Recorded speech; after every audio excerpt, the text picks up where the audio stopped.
Prayer finish. Today's session features two distinguished guest speakers from Emerald Publishing, Mr. William Loh and Mr. Wan Yat Seng. So Mr. William Loh is a customer success partner and Mr. Wan Yat Seng is a regional director for East Asia. We truly appreciate your presence and hope this event brings valuable insights. To open the sessions officially, we would like to invite the head of library at Universitas Indonesia, Mrs. Luluk Triwulandari M. Hum, to deliver her welcome speech. Ms. Luluk, time is yours.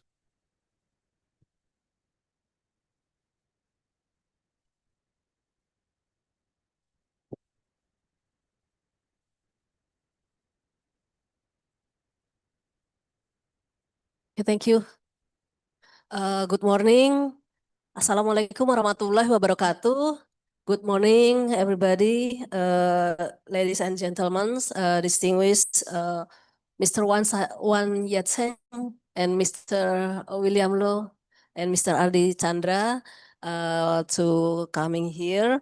And this is dear participant, all of these participants, lecturer of University of Indonesia, student of postgraduate in University of Indonesia. Thank you very much. It is truly a pleasure to welcome you all to this special event of Emerald. Publish your journals and articles. And this is this is a workshop. So this Emerald will give us a tips to how to publish these journals and articles. Now we see about the predator journals or others, yeah, and sometimes the journals is in this the journals even dead in other in the year in this year or others, and there is a lot of predator journals, but I think this Emerald is true, yeah. For these journals is one of the best journals, and they will be teach to us about these tips how to send the journals or books, and this is very important for us, yeah. So maybe you can write your question for this because this is not even 1 year that we can invite all of these participants and this narasumber come to here. And again, this is about this person, and let us seize this moment to explore the valuable pathway that Emeralds and Library University of Indonesia offers.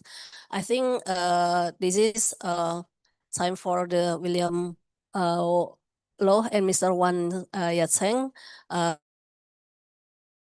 to deliver this moment, and please you can write your this meeting, and you can write your question, and please, if you have a topic to write the journals or maybe ebooks, you can ask for this narasumber, yeah. So just like what kind of journals and that nearly with this our article, yeah, like that.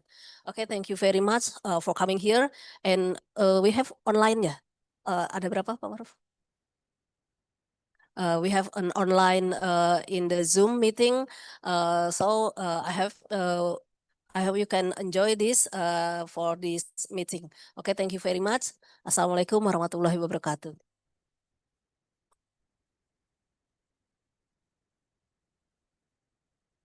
Thank you, Mrs. Luluk, for your thoughtful words. Now we continue to a special moment, the Emerald Usage Award 2025 presentation. We invite Mr. William Loh from Emerald Publishing to symbolically present the award to Ms. Luluk Triwulandari.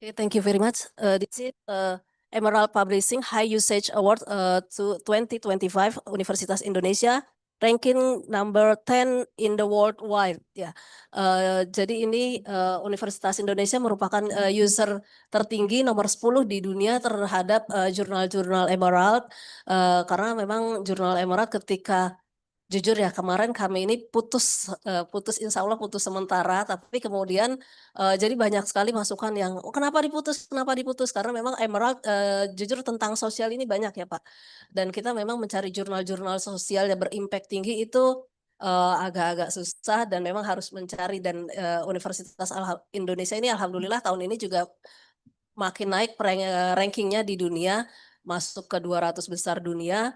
Dan mudah-mudahan ini bisa memberikan pengaruh positif ya terhadap perankingan UI dan UI menuju yang lebih unggul dan impactful. Terima kasih. Yeah, I just want to add on that as well. Yeah, in terms of the usage, right, the high usage award, we present this to, it's a global award actually. You are actually in line with some of the world-class universities in terms of usage. That shows the importance of your users in actually getting content access to Emerald. Yeah, so like what Ibu have mentioned, right? Hopefully the budget situation is temporarily, then we can resume the subscription as normal.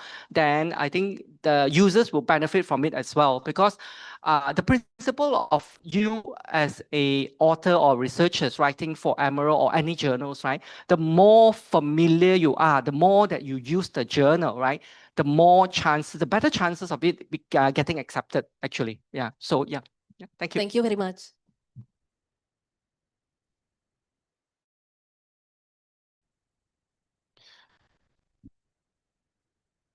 Okay, thank you for Mrs. Luluk and Mr. Wan Yat Seng. So we continue our agenda.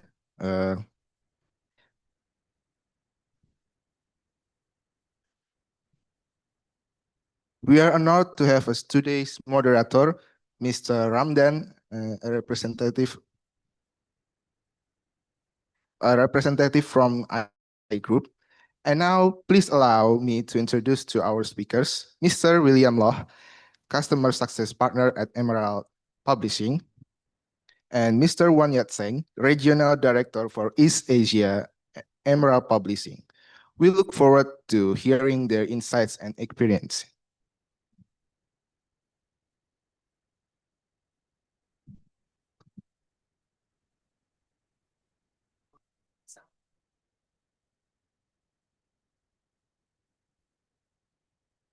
Selamat pagi, a very good morning and salam sejahtera. My name is William Loh. Posisi I tu Customer Success Partner dari Emerald Publishing. Asal William is from Kuala Lumpur, Malaysia.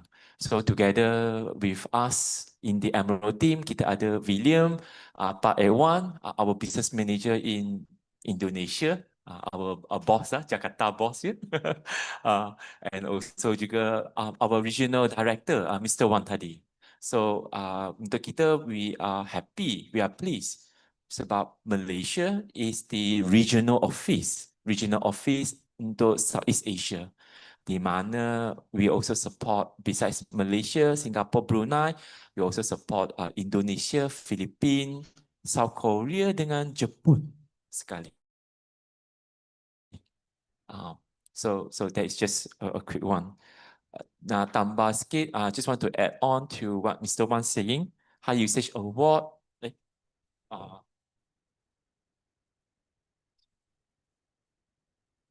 Right, yeah. For High Usage Award, dia bukan sekadar untuk penggunaan, but it's also show increase of submission, especially from Indonesia.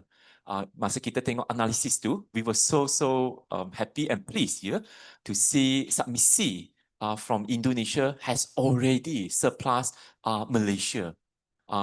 The next step tu, kita harap we can see more paper successfully accepted, successfully published from the Indonesian researcher and author juga. So for today session, today sessions untuk William dibahagikan into 2 sessions. Ada 2 bahagian. Number 1, presentation, a sharing from William. Number 2, we're going to conduct a short workshop. Workshop 2 adalah on writing manuscript. So stay tuned. Please, for anyone over here, please close the door. Jangan keluar from this room, So, untuk pagi ini, besides than talking on the publications in journal, books, and cases, on the timely, on also hot topic right now is about AI. It's about AI, it's about publication ethics, dan sebagainya. So before we go into publication in journal, tips, and the sharing, by William also share some of the new informations, new updates on, can you use ChatGPT? Example, this is a frequent asked question, So without further ado, publication ethics dan juga AI tools, how can we understand it better so that we can overcome it, Overcome, we also want to avoid all the traps and also the unnecessary risk in the future. So with this, kejap ya, one moment.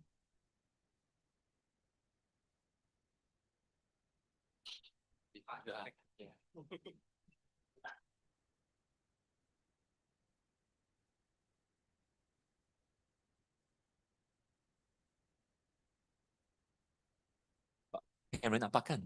Alright. Maaf, William tak biasa berdiri kat belakang, macam weird lah. Rasa tu tak selesa. So allow me just to stand in front to be closer with you all. So first question, we talk about discussion regarding about AI, artificial intelligence, specifically to ChatGPT, ChatGPT. Anyone have used ChatGPT? Ada tak? Tangan. Banyak tu. This is good. This is a good group. Positive, good people. Selain ChatGPT, ada tak guna? Do you use any other AI tool selain ChatGPT? Ada. Example? Sorry? PDF AI. Oh, this is a new thing. Oh, untuk William, that's a new thing to learn too. Okay, other than PDF AI, ada tak? Sorry? Large? Cloud. Oh, cloud is also a new thing. Bagi William. Biasanya kalau William yang dengar yang paling common would be ChatGPT lah. Yang first time tu, Yang kedua tu sekarang ni from Google. Kalau Google tu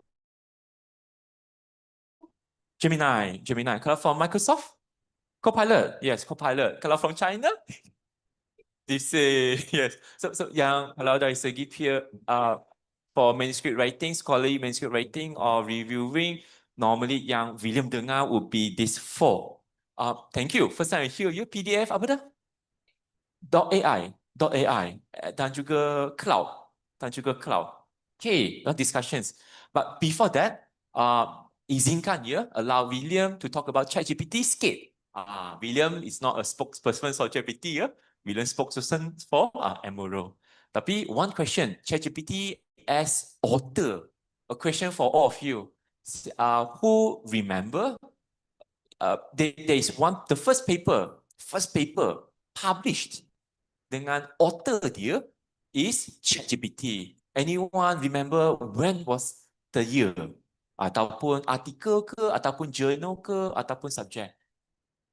Do you know that? The very first paper published in Index and Scopus Journal, dengan co-author tu ialah ChatGPT.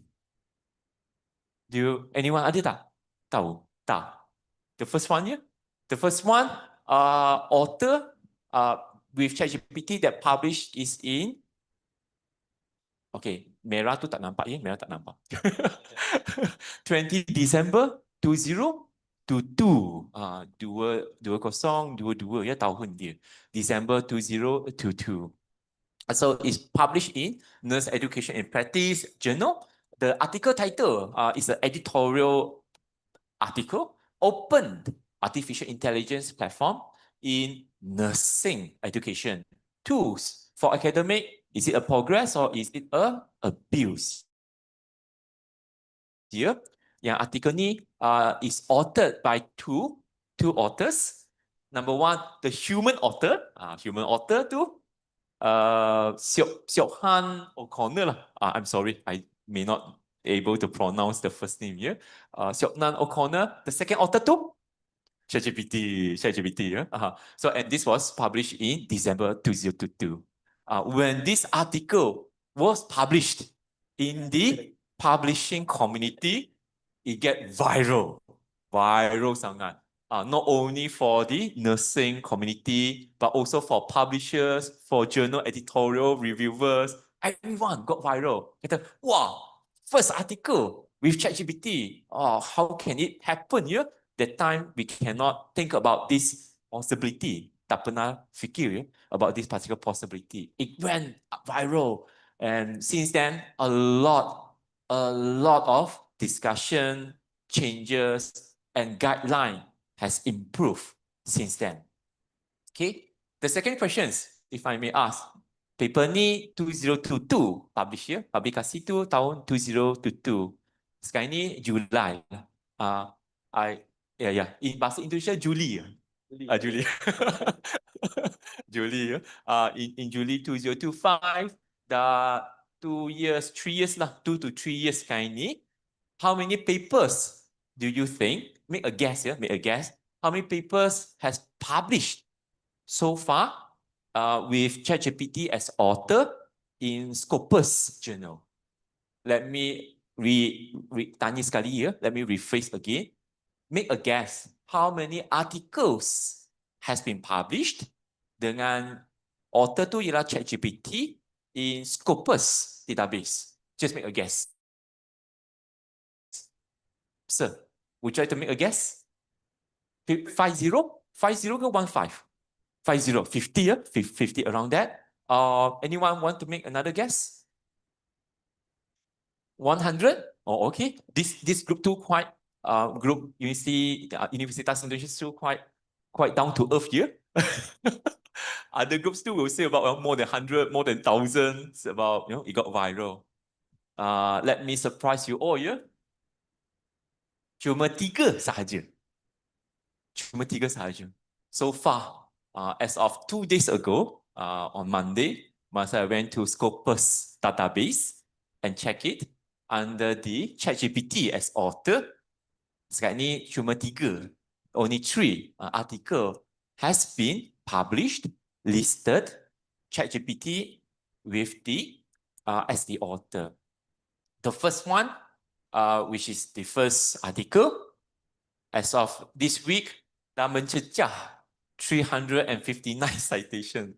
Sometimes we also we also cannot understand. Some paper may have high citations than the quality one, than the normal article. So so far hanya 3 sahaja.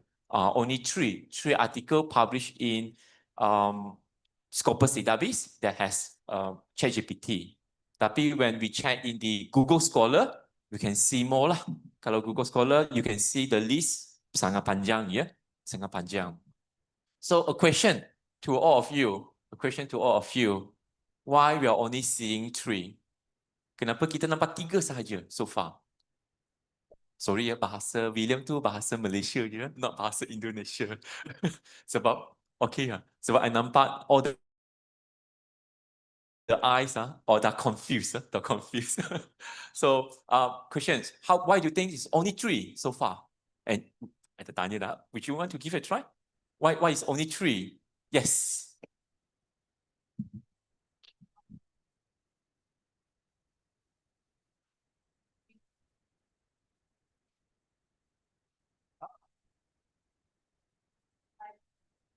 No reflect in that.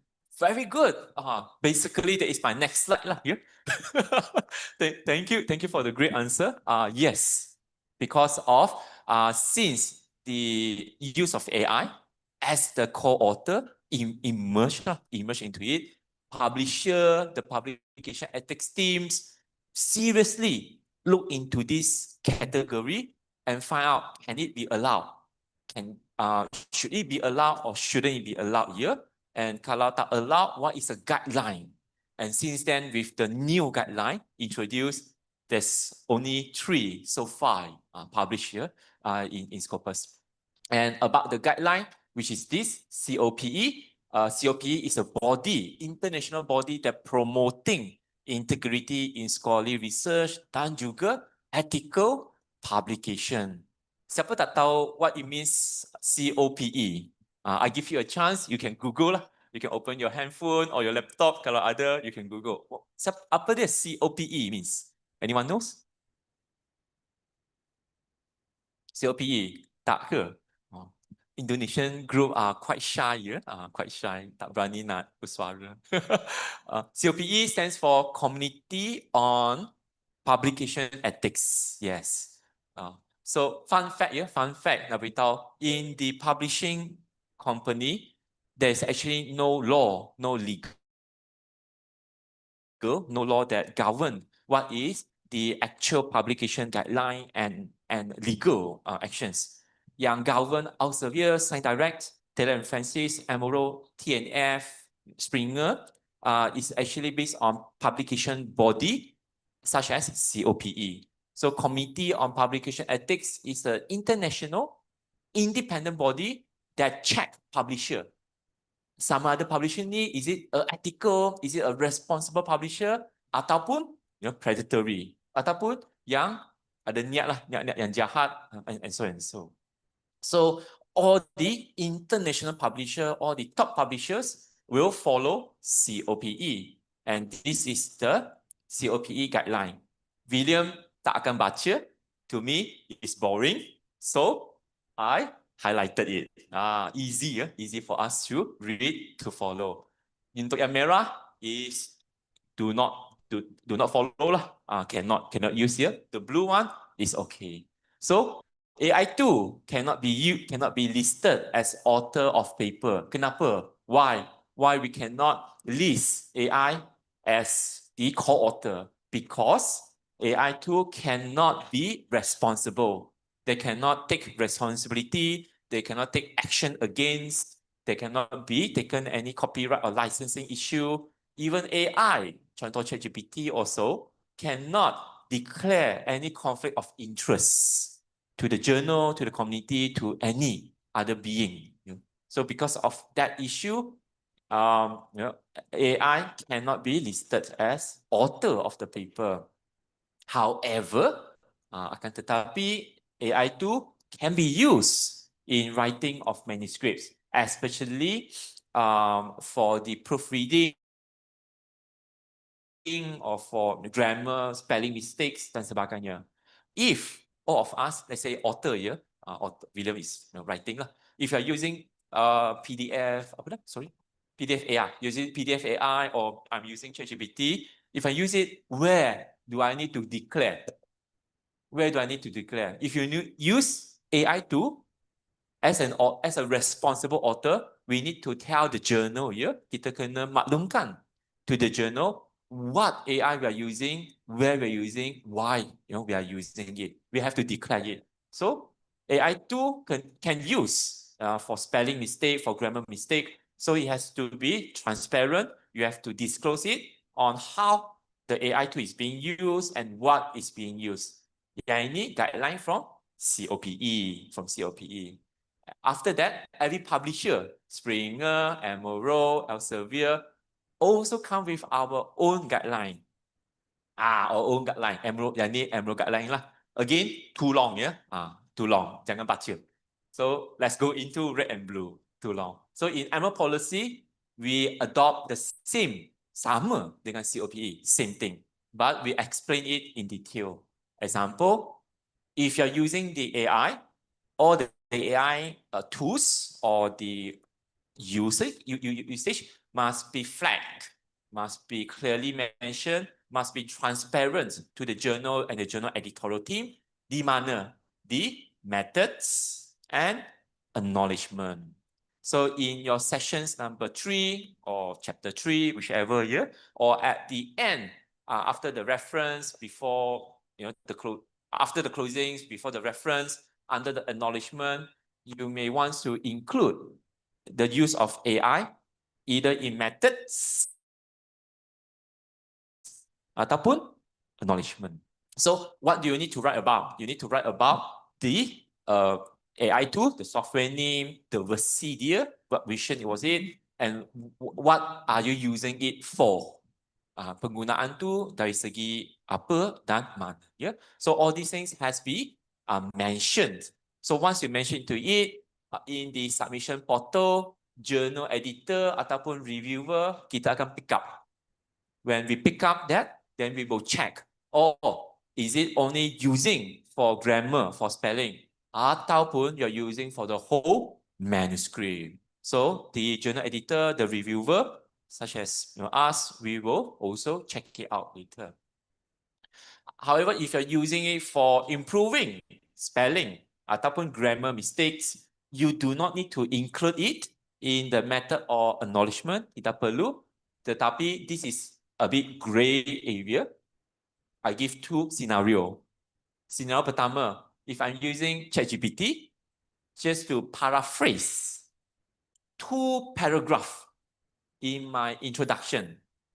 This is scenario pertama ya. Scenario pertama, William using ChatGPT to paraphrase introduksi 2 paragraphs.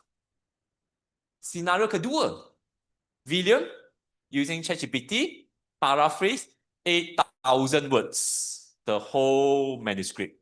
From the introductions, literature review, methods, findings, results, yeah, the whole thing are paraphrased. Which one do you think is more ethical ataupun is more logical way to use? Sorry? The first one, yeah, the first one. We should not be using the software to paraphrasing the whole thing because you will lose the voice, yeah?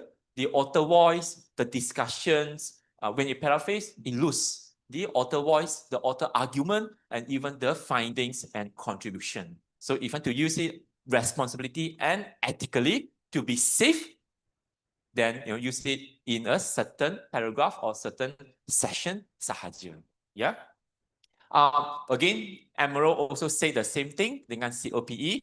Emerald does not allow any LLM, large language model, contohnya ChatGPT or DeepSeek, cannot be listed as co-author, yeah? Cannot be listed. Same lah, same dengan COPE. Anyone have you published in Emerald before? No? Oh, sedih betul. Thank you. One, satu je. Oh, okay. After these sessions, let's set up 2 months later, let's set up these sessions. I want to see your all manuscript sent to me, sent to us. We want to push more submissions to Emerald. Later I'll tell you why. So in the Emerald submission portal, di sebelah kiri tu, there are many sessions and steps. Just before we submit, in the session, in the step number 5, under the detail and comment, di sebelah kanan, you will see there are a lot of details that you need to confirm. One of the box adalah, please confirm the manuscript is created by author and not by AI tool. Yeah? If any AI has been used, please clearly flag it in the methods and acknowledgement. So you need to take it lah. You need to take to acknowledge that this is not generated by AI, yeah? Not generated or not created by AI or LLM tools. So yang ni kena confirmkan dia. So this is important to take note under the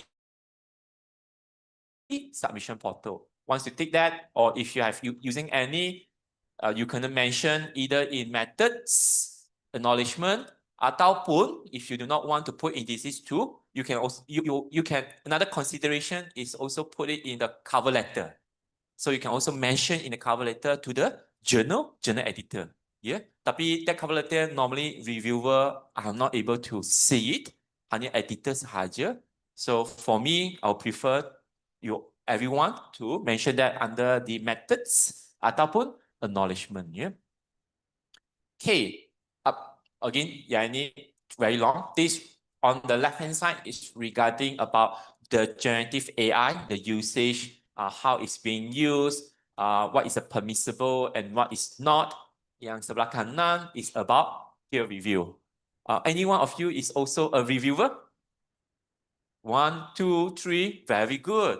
Anyone would like to be a reviewer for Emerald Journal? I am now openly welcomed also to online, yeah? I lupa ada online. Also welcomes to the physical and online participants. Please, if we all welcomes ad hoc and also permanent reviewer. If you're interested, send your CV right to us, Pak Ewan or me. We will also send an email to the editor-in-chief of the journal to recommend your work, your expertise to support the journal. Why? Why is it important? Because that is the first pathway, the first stepping stone to get into the editorial team.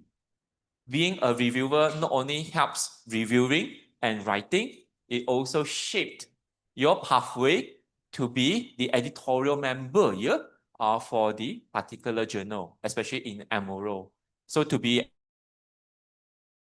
editorial member, the first step, the editor will check your knowledge, your expertise, your quality, dan juga your timeliness in respond. Yes, kena cepat lah, kena cepat ataupun within the given time frame. So about peer review, policy on peer review panjang sangat. Again, we are not going to see that just in the red. So can we use AI in peer review? Before I show the red, can we use AI in peer review? Reviewer, boleh tak guna? Cannot. Have you used ChatGPT in review? It should assist. So the answer is yes. At first, early of this year, I also use it lah. To also assist on the reviewing job. Unfortunately, cannot. Yeah, cannot. We are in Emerald, our policy. We do not allow our editorial team, our reviewer, to use any AI tool. Yeah, cannot. Kenapa? Why do you think? I mean, the answer is there lah. I cuma nak sekadar tanya je. Why do you think cannot?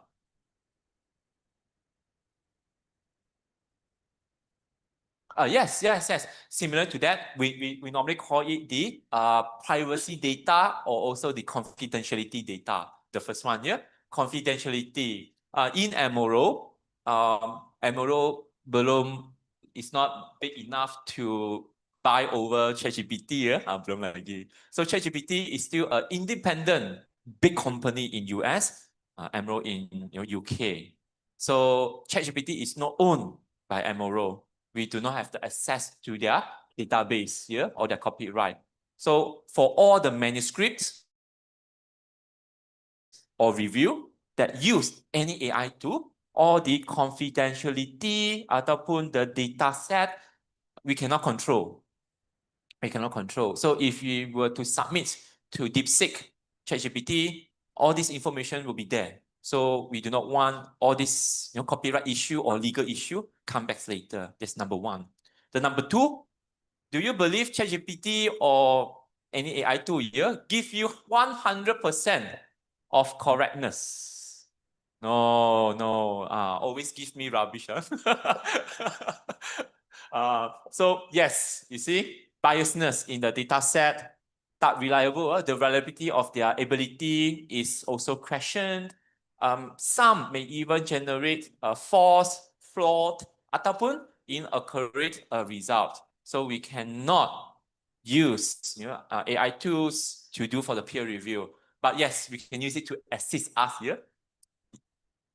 Exactly. More the grammar or more to restructure what our comment is. Sometimes for me, I'm still using English, but sometimes you're probably using Bahasa Indonesia, then to translate that and so on. So, but Emerald over here does not allow the use of AI tools for our editorial team dan juga for our reviewer. I'll probably skip this. This just to show it to you.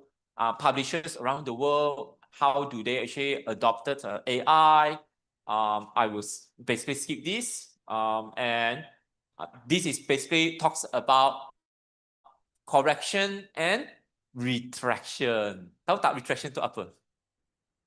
I mean for the reviewer and author tahulah. Any students? Students. What do you know is retraction? Maaf ya, I selalu tanya you sebab you duduk depan ya.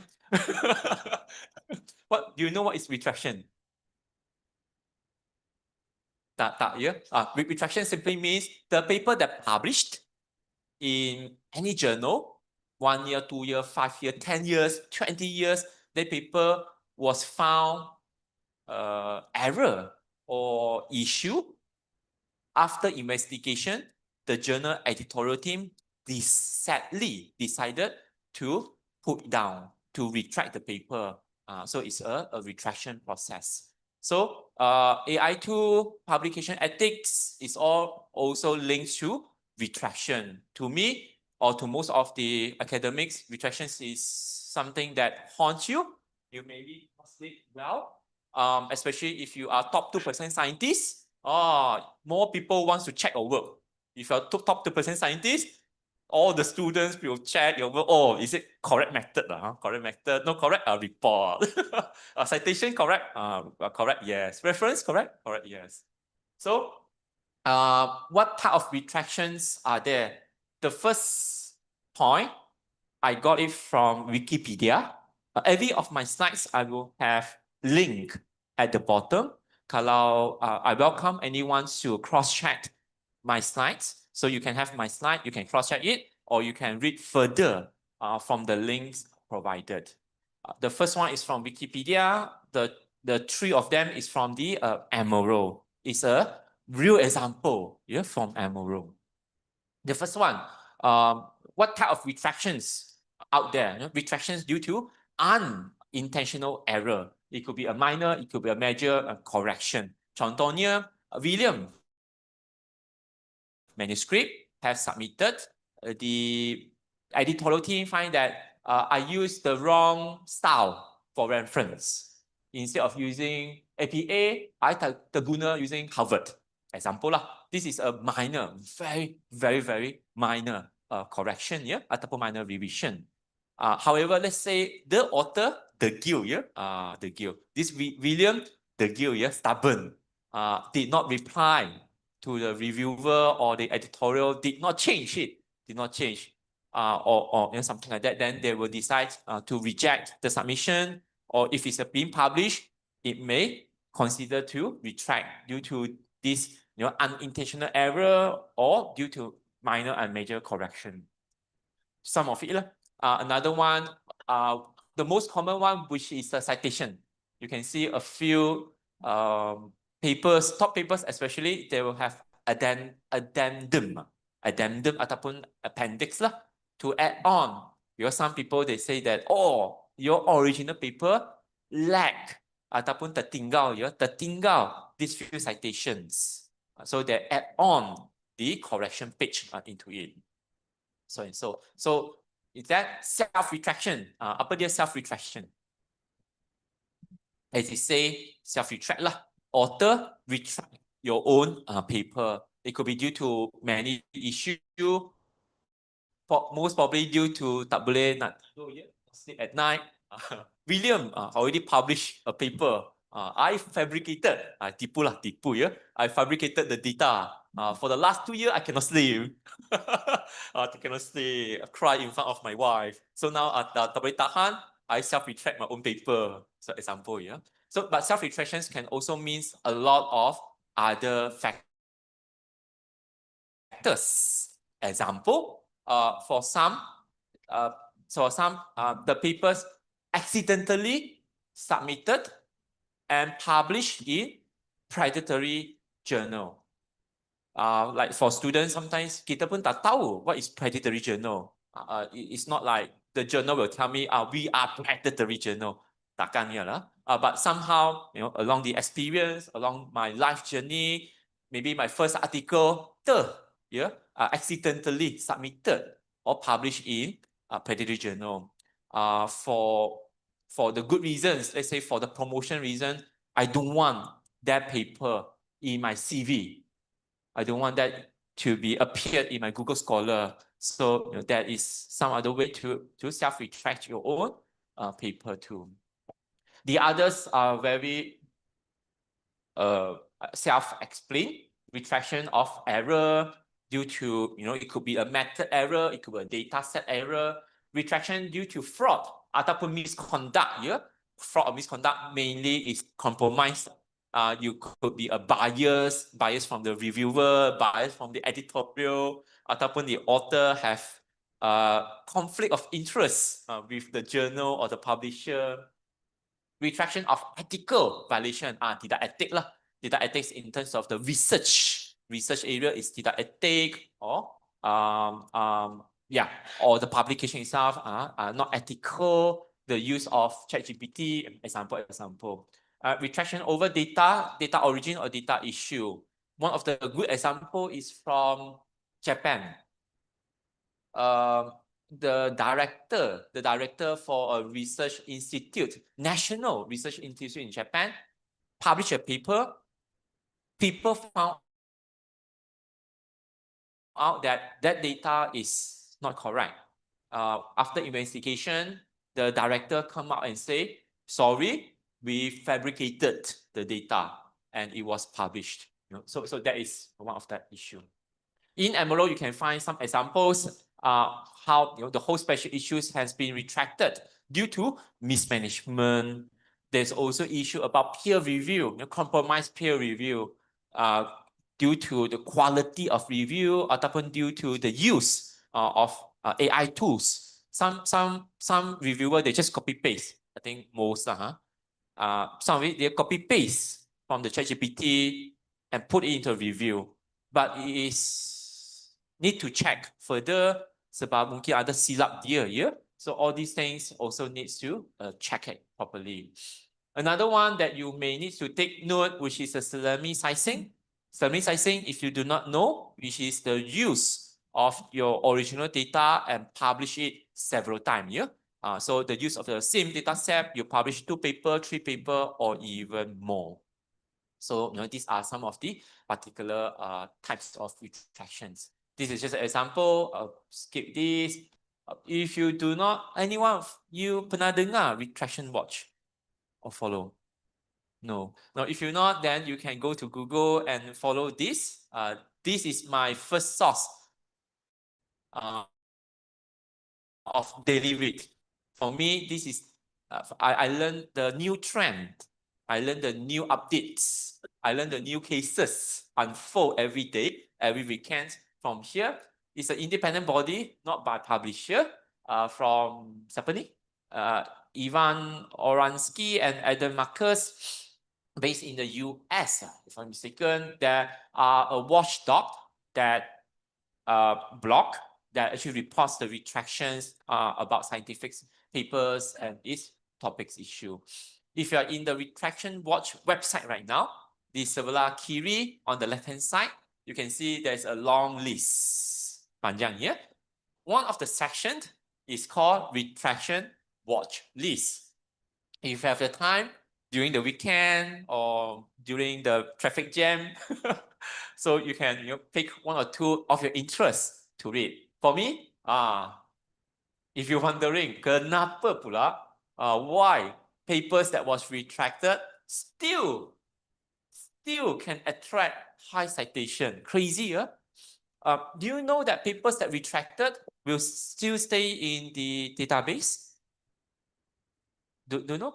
So maksudnya, let's say William article, yang the one that I wrote 2 years ago, example, have been retracted. So once it's retracted, my DOI, my article, is still in the database. Still in the database here, masih ada database lagi. It will not, Emerald will not take down. Science Direct, Taylor and Francis, Springer will not take down. It will still in the publisher database. Tapi with 2 additional things. Number 1, cover page. The cover page will say this article is being retracted due to whatever reason, the cover page. Kedua, every of the PDF page number 1, page number 2, page number 3, so and so, every page 2 dia akan kata retracted, retracted, and retracted. So when people download PDF, every page retracted. So we can still read. Some people still wants to cite it. So some people's citation, retracted paper even attract higher citation. A bit crazy, huh? Before retract, low citation. After retract, some paper high citation. Very crazy. So and if you are checking, William, is it true? Peer review tak boleh guna ChatGPT. Over here. Over here, you see, Retraction Watch also check, also check papers, peer reviews with evidence lagi, of using ChatGPT in that. So there are also a list to really check on all these things. So I think that is the not end of the session, just the first session. Before I end it, I just want to give a quote. I know that Indonesia likes to end with a poem. Tapi William tak pandai buat poem. I just do my own quote. William Law, Emerald Publishing. Be responsible.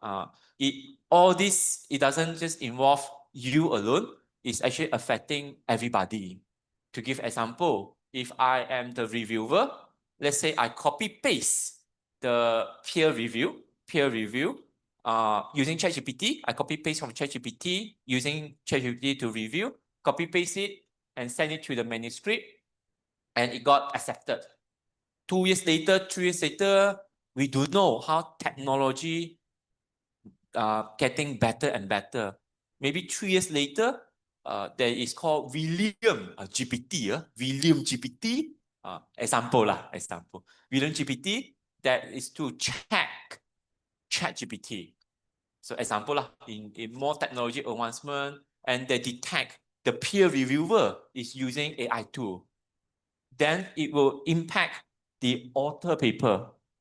It will also impact the journal impact factors. It will also impact the publishers and also the editorial or the reviewer and so on. So it's not just about you alone. It is a circle here. It's actually affecting everyone in this community. So what do we need to do? Read, follow author guidelines, the research ethics, the publication ethics. Be aware of the new thing. For me, I will read it from Retraction Watch. So be aware of the new scenario, new stories from the ethical risks, and how can we stay safe here from all these retraction. That is that. Kita belum end lagi. Any question for this? Yes.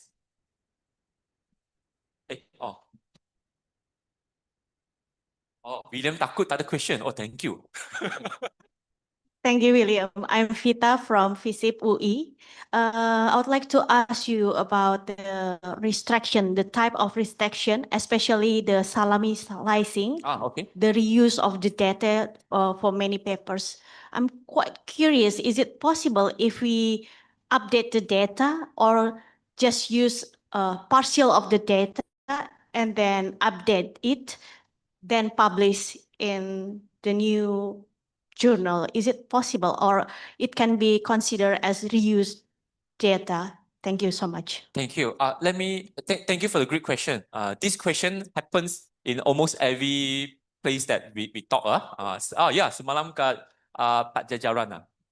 Pak Jajaran, the first question pun on salami slicing. So let me rephrase the question. The question is that if I were to use partial of the data set and publish it as a second paper, is it considered a salami slicing? So this is a question from you. I do have two answers. It's not really an answer, but I provide two scenarios. Number one, salami slicings are basically focusing on the reuse of the data set. And normally journal editors, reviewer, they will not aware about it. Normally it's aware because of people reporting. Ada orang nampak, people in the community may have seen the similarity of it. They report. That is when the investigation come in, and then they will ask for the original data. Fun fact, do you know that if you publish in Emerald submission portal, Emerald does not ask for your original data. We only ask for your manuscript to be uploaded. we will not ask you for the original data set. If journal editor is asking for the original data set, there is a suspicion of something could be wrong. It could be the formula wrong. It could be salami sizing. It could be table or figures could be wrong. Example. So what I'm trying to say, my first point is that salami sizings, there is no system or in place to really check that. It's still very human based. If you are in that subject, you're expert, then you know. If you do know, then probably come. Coming back to your direct questions into it is that so how do we detect salami sizing? How do we detect a salami sizing? Just a discussion here, yeah? Discussion. How do we detect a salami sizing? If it's a two article talking about two different things, but coming from a same data set lah. Let's assume, yeah? Let's assume. How do we know that they are salami sizing? Reviewer? Editorial? Sorry? The author? Yeah, author would be a very good, one of the very good indicator, yes? From the same author? Yes. Sorry? References? Yes, references is also a very, very good indicator into it. Normally, the most obvious one is the reuse of tables, figures in both paper. Because what you write could be very different, yeah? Let's say I'm working on one marketing. In this paper number A, I'm actually using TPB, Theory of Planned Behavior, talking about consumer behavior, yeah? Practices and so. My paper B is talking about tourism, example lah. Tourism and investigates the intentions of visit in Jakarta. Two different things. But in the background, I'm using the same data set. So how do we know it's salami sizing, example? Because it's two different theory, two different writing, yeah? But how does people found into it? Normally, the most obvious one would be the same tables, same figures, or even perhaps same pictures that provided inside. If you have any interview, if you're using Quali, right? If you're using Quali, there will be some interview names, interview names that would have a similarity. That is actually where people can find, people will start asking questions. Yang ini macam sama je, looks similar. Yeah, I see the name of part A1 mentioned in this paper. I see name of part A1 sana mentioned in paper number. And the data set is the same, 120 people. People will then start to ask questions. So normally that is where I hope I give you that particular answer for the salami sizing. So far, another questions people will ask, is there any system in MRO to detect salami sizing? As of my knowledge, as of today, there is none. So far, we have turned it in here, ataupun authenticate to detect plagiarism, yeah, to detect plagiarisms. But in salami sizings, it's still the knowledge of the journal editors, editorial team, and also the reviewer, how expert they are in that particular field, have then seen this paper published again before. So it's really, for publisher, we really put our trust in the journal editor, journal editorial team, and the reviewer as well. Mafia, my too long answer. Yes, please.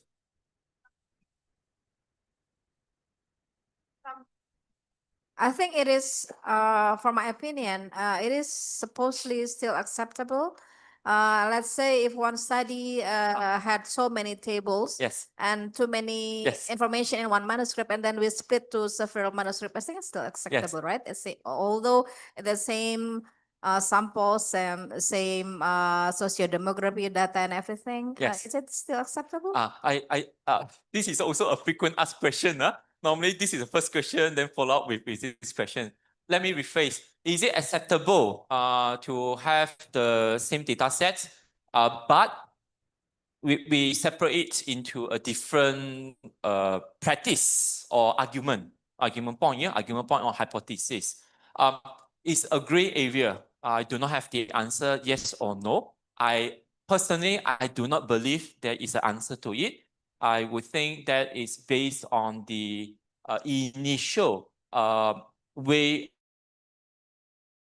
of the methods. I give example. When I'm doing the theory plan behavior, TPB, for the consumer behavior practice, from this particular hypothesis itself, I already looked into the literature review. I already know I'm using TPB. I'm using a TPB framework. I am positioning these quali questions into it. With these particular questions and this particular framework, I then have my data sets. With these particular data sets, I have my findings, I have my discussion and argument here. So that is where I use this particular argument, the research gap, the theory and the framework to find the data, and then we do an argument and justification to it. Then I found that I can use the same data sets to write the theories about the intention, intention of revisiting Jakarta, example lah, intention visits behavior. So can it be used? If the data sets are relevant into it and can be applied, that is so-called the gray area that it may be. But however, people will start the questions, say, this data set is not designed with the framework or the methods or the hypothesis to answer the questions about intentions to visit Jakarta. That particular data set, was designed with the specific questions or framework ataupun teori dia to answer the consumer behavior of I lupa what's my topic. the paper number one. So people will start asking difficult questions for you to justify that. If being an author or researchers, if you are able to justify, that this study or this particular research is divided into two stage, into two stage, and we collect, we use our effort, our very small budget to collect data, but to cater for two stage stage number one in the first 2 years, stage number 2 in the subsequent. So if you are able to justify in any means, then probably you have the answer. You tak perlu nak takut. You don't need to be afraid. But if you have the intention to slice the data into different paper, that is actually where the reviewer or the editorial, even the retraction watch community, will ask a very simple questions. Did your data set comes from this hypothesis, or hypothesis in the paper A, or hypothesis in the paper B? So if you're able to answer that, then by all means, you're okay.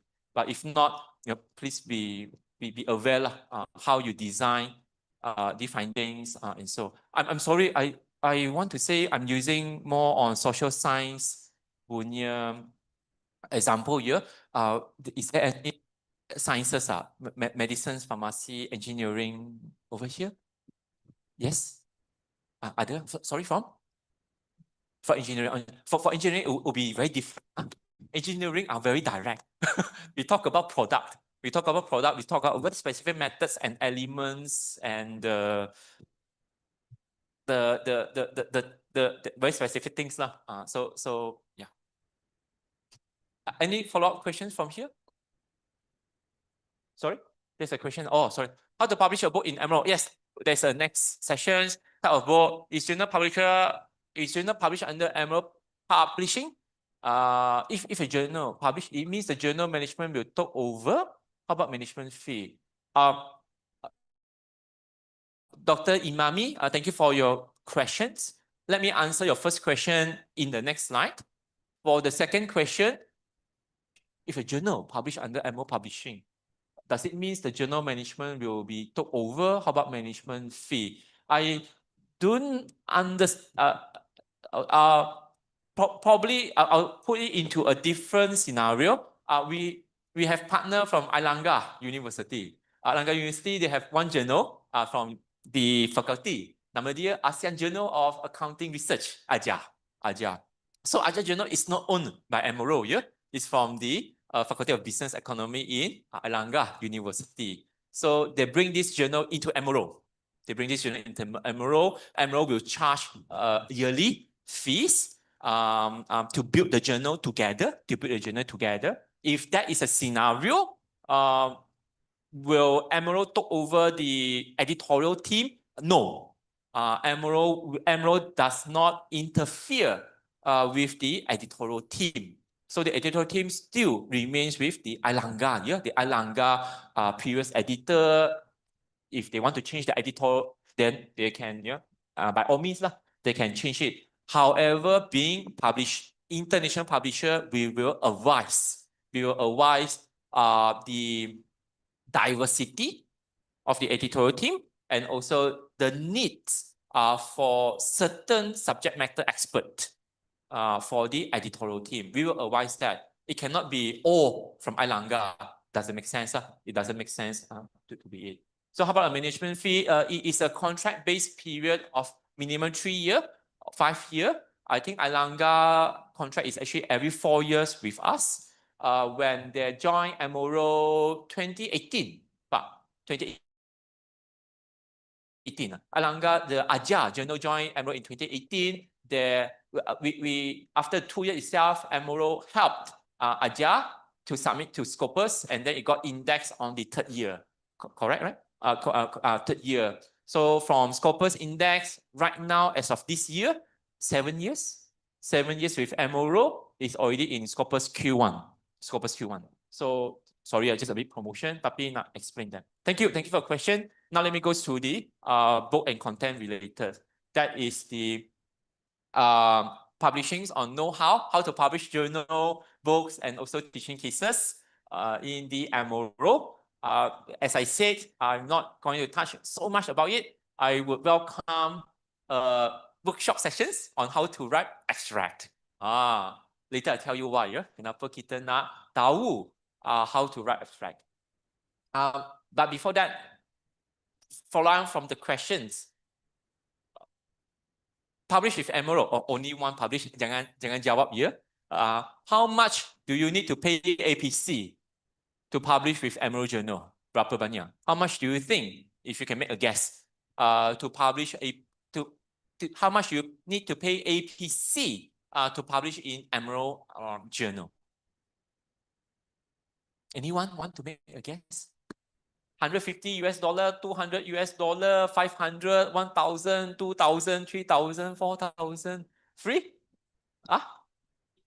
3,000, 3,000, free, 3,000, free. Yeah. Yes. I just check. Yes. If it's applied, it is actually free. In Emerald, our founder, our father, Sir Dr. Keith Howard, dia dah meninggal dah. He has passed away during the pandemic time. Very old also. He believed, in this community. He's also a lecturer in Bradford. University of Bradford, right? School of Bradford for the management school. So in Emerald, we welcomed subscriptions to Emerald Journal as free. Overall, we have 310 310 journal. We don't have many. If you say other publisher top there, other top publisher, they have 1,000. Sometimes I also feel malu sikit ya. 1,000, 300 sahaja. So we have 300 journal. Out of 300 journal itself, we have 300 journal, hybrid journal. Kita juga ada about 77 open access journal. Platinum open access journal is also free to publish. We only have 11 gold open access journal that needs to pay APC. Hanya 11 that is mandatory, need to pay APC. 99% of a journal is actually free to publish. But we also have one option. If you want to have your article as an open access article in the hybrid journal, you are correct, yeah? £3,000 or $4,000. So that is an option. That is an option. In most of the times, I would say in our region, Southeast Asia region, yeah, If you have the pocket money to donate APC to Emerald, on behalf of Emerald Publishing Company, I say thank you. William, thank you. But again, if you have the pocket money for real, other pocket money, I strongly suggest, advise you all to join conference.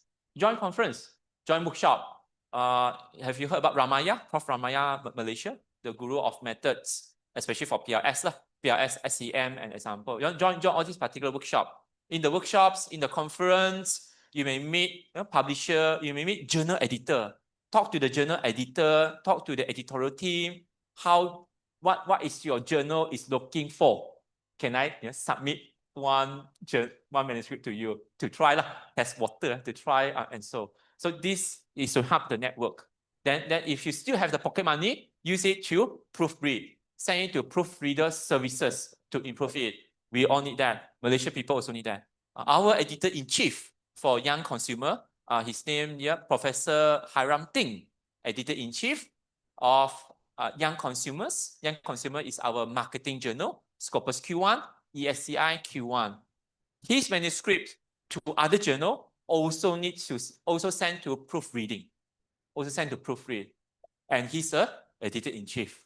So if you have that pocket money, I will advise you to use that in that. So where can we publish? In the traditional way, that will be the journal. In Emerald, kita hanya ada 310 Emerald journal. In that, 95% of our journal is Scopus. I'm also very happy to say 85% of our journal, Q1, Q2. Q1 and Q2, 85%. We have 30 plus journal in Q3.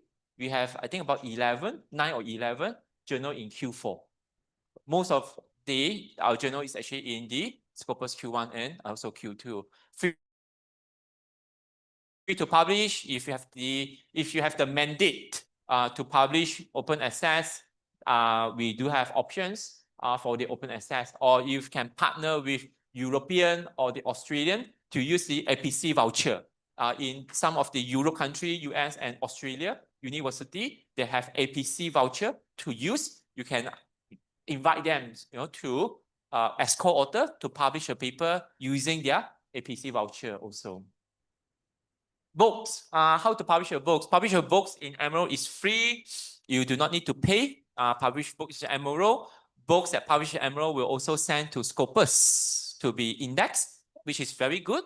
What I did not mention here, the book editor will also receive annual sales royalty. Emerald also sell books. Emerald sell books is Amazon, eBay, and some online platform. From all the sales revenue, a small percentage will goes back to the book editor by annual. Same thing, if there is also options to have the book in open access book. There is the about £10,000. Kenapa? Some people will consider open access book. Most of my discussion is actually with the conference organizer. Some conference organizer, they want to compile the submissions, the extended abstracts from the conference itself into book chapter. So when they compile the book chapter, they want everyone in their community to read. So open access book is one of the consideration for them. We also welcome teaching cases. There is actually where I also, if you are happy to listen to William again, if you're happy to listen to William again, happy to listen to William again. This afternoon, I also talking, kenapa William talk again? This afternoon, I'll be in FEB bersama dengan Dr. Ratih Kusumastuti. We're going to organize the hybrid workshop, physical venue in Nathaniel Iskandar Building, room A106, or also via Zoom. Only a small place for 30 people, physical seats. For Zoom, it's limited to 100 participants. For this, we are talking specifically on the teaching case competition, the submissions, what is the requirement, what is the good areas of a case, and also the good highlight points on the teaching note itself. So yeah, back to that. So say for cases, I'm going to skip this. You boleh baca nanti. You can read it on your own about our Scopus and also our JCR. I understand there is a new Scopus and JCR release last week. Sorry, no, last 2 weeks, last 2 or 3 weeks ago. So we haven't updated that yet. This is where to help you to select the right journal. There are many ways. This is actually comes from a workshop that we did in Malaysia. We have a discussion workshop. We use a Menti. We also use these particular sessions to come up with some guide on how to select the right journal. From that workshop, we determine that these are some of the things that can help, especially for the young academics. Read more articles during our literature review. Some article may come from the same journal. If you're working on your literature review, you may notice that the reference will actually repeated for some journal. So that is a very obvious answer for you all to target what journal to submit to. Some people may also use Google Scholar, the database like Scopus and Web of Science. By the keyword search, under the keyword search, you may find the top 10, top 20, top 50 journal listing, or to find Q1, Q2, Q3, Q4 journal title listings over there. You can do so. Some may even use a bibliometric listing or bibliometric paper published previously to find the gap and publish into that too. Pun ada. One of the most underrated one, special issue. If you have not run a special issue before, I would suggest you all to give it a try. To propose a special issue in Emerald Journal is very difficult. It's very difficult to get a special issue in Emerald Journal. But still, I would like to welcome you all, to download the new special issue proposal form, submit to the journal editor, give it a try. There are so many benefits around the learning benefits of being the guest editor. But special issues is also a good point to identify what is the hot topic, the trend right now, the future trend, what is the discussions for tourism in 2030, example. The special issues will actually talk about it. Established and reputable publisher, this is to avoid the predatory journal, One of the tips or one of the sign is payment. If you would like to pay APC to Emerald or Elsevier, the payment comes before or after paper published. If you were to pay any APC for a journal, do you pay before the paper is published or after the paper is published? Or accepted, sorry, accepted. Before accepted or after accepted? After accepted, right? After accepted. Logic, right? Very logic, right? But there are still journals, publishers out there that ask for payment first before acceptance. So, what are the logics for us? Tak logic. But when you are in that particular scenario, you are tempted. I'm tempted because if I were to publish, means that 90%, 90 or 99% will be accepted, right? Will be accepted. Is attempt for me will be tempted to pay so that it can publish. However, in publishers like Emerald and out there, we don't do that. We believe it must go through the peer review process. After all the revisions by the reviewer and the decision by editor, then only then we will give the options. Would you like to publish as normal article or open access article? If you decide to go for open access article, this is a fee. So this should come after the review process. Sorry. This is a very common one, but still many people tak tahu lagi. Do read the journal aims, the journal scopes, and also the journal guidelines. Aims and scope is very important. Don't simply send manuscript to the journal submission portal.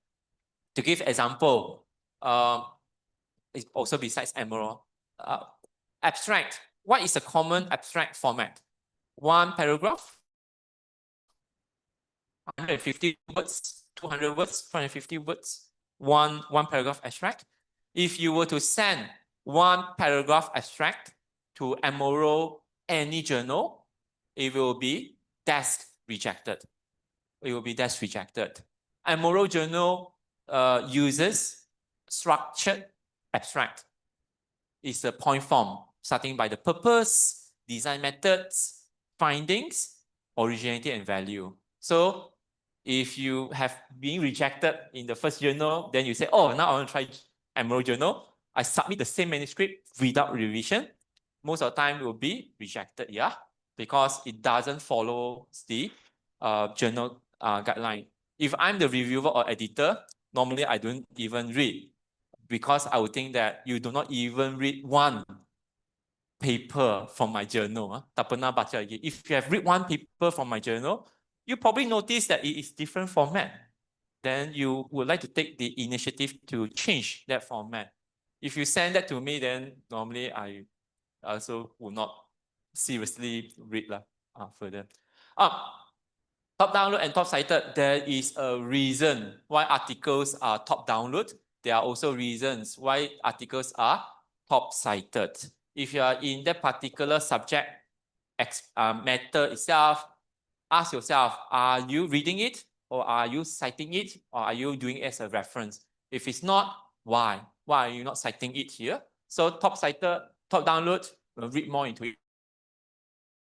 It really helps you to also formulate the way of writing as well. Okay, what makes a good paper? I think this is the last one before we go. What time we have? What are editors looking forward to? What reviewers are looking for? These are some of these particular points. I just want to mention mainly two: the originality, and also the last one, a good title, keyword, a well-written abstract. Most journals right now, or I think most of journals are looking into novelty. Yeah? What is the novelty of your research? Is there any new knowledge? Is there any new contributions in the theoretical gap or in the theoretical community knowledge? Is there any implication, contributions to the society, to the industry, dan sebagainya? The originality matters. So that is where you should write it in that abstract itself. Most of the times, I would like, for this exercise, I want to do an abstract with all of you. Kenapa? Kenapa want to do an abstract? When we submit our manuscript to the journal, if you are the editor, what do you read? For the first one, when you receive a manuscript, what do you read? Abstract? Oh, for me, I read the title first, yeah. When I receive manuscript, first I read the title, title. Second, I read the manuscript. So from the manuscript, then I can determine, what is the area, methods, for findings. If it interests me, I will read the introduction. Honestly, if not, normally I don't read. I'll jump into, I read only introductions or discussion point. Normally, I do not read literature review because I have faith. Faith, you have done your homework in literature review. Methodology, I'm not an expert in methods, so I'll leave that to other reviewer. So I'll probably do on the discussion points and so. So with that in mind, this objective only two. We hope that this exercise can give to raise higher how to write a better abstract so that it can, pass the desk rejection or desk acceptance. Number two, this exercise also provides some discussions on what needs to be in the abstract under the purpose, findings, methodology, and so on. Okay, if you have your laptop, please turn on your laptop. If you don't have, you can group together. It is not a one-man exercise. You can be 2 persons at one. You can be 4 as one as well. Oh, sorry, I should not be showing that. One moment, yeah. Let me change skit here.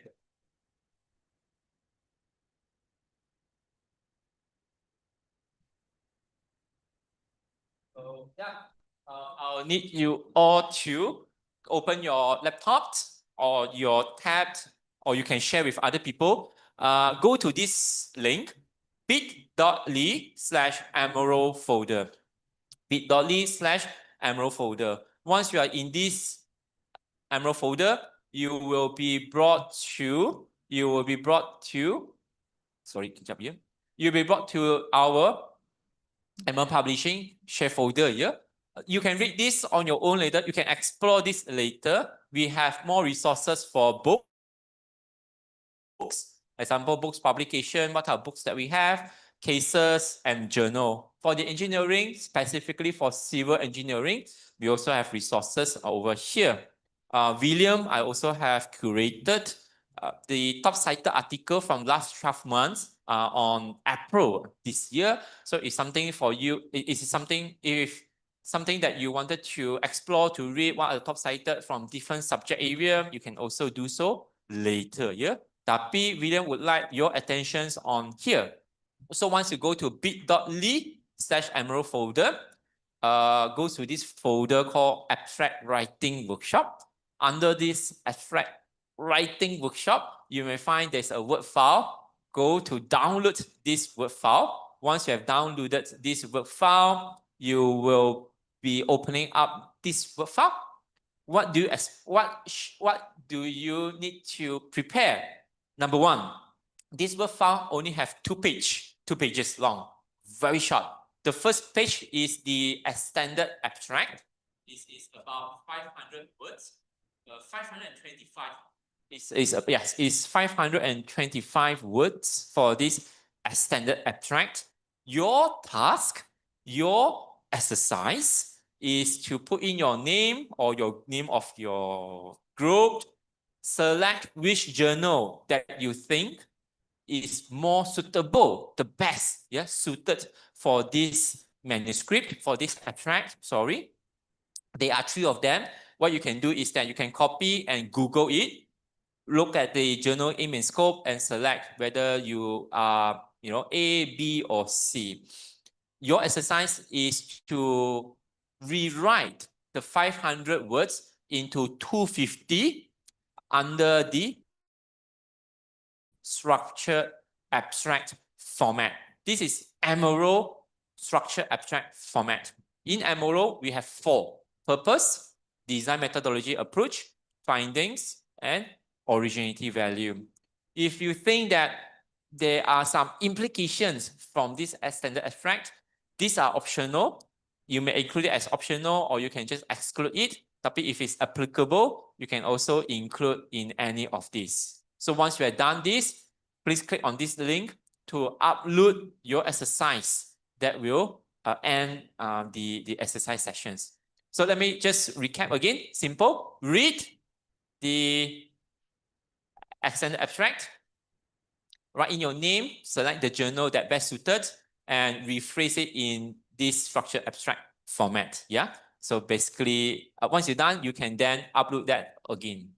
So let us give about 15 to 20 minutes times.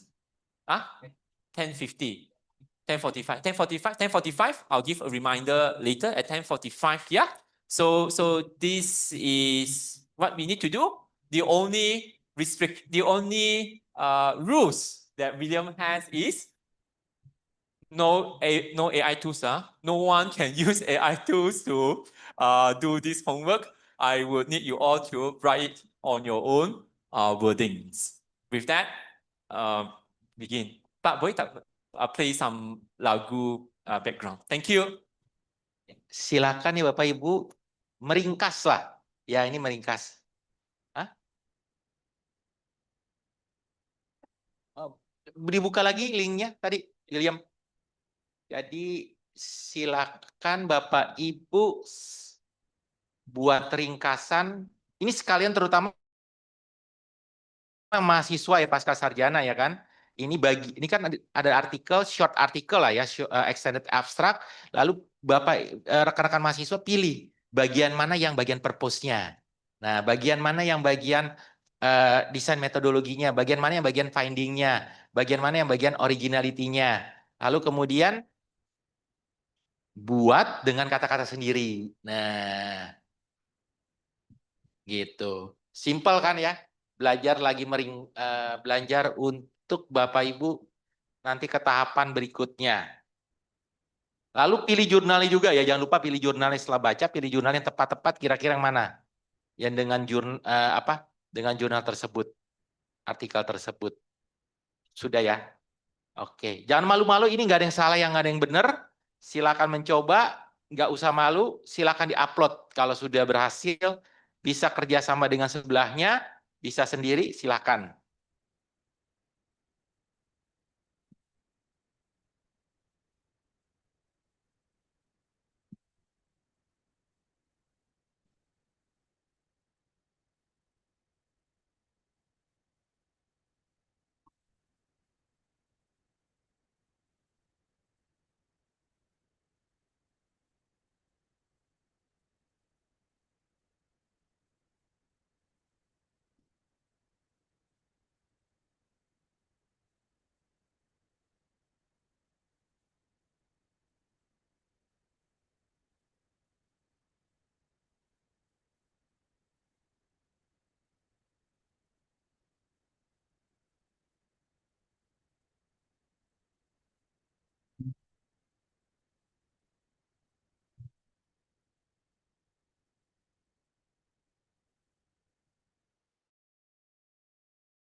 Yes, please. Have your upper exercise. I will invite you to the run.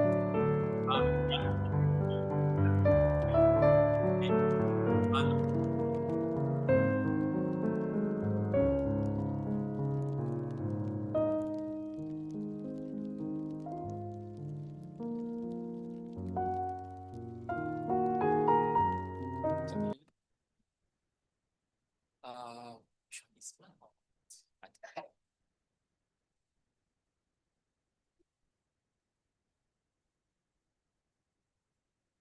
Okay, thank you. Thank you for volunteering. I will need you to say your name, and then if you can read your writings to us for the purpose, design methods, findings, and also the originating value. Okay, good morning, everyone. My name is Man Habibillah. I'm from International Relations Department, University of Indonesia. This opportunity, I would like to share my abstract for this task. Okay, so for the finding, I find that this article explore how generative AI technologies, particularly ChatGPT, are transforming the service industry. And for the methodological, the study used an expert-driven perspective.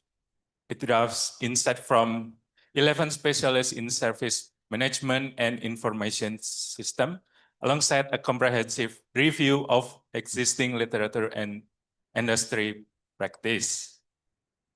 And also for the next, what else?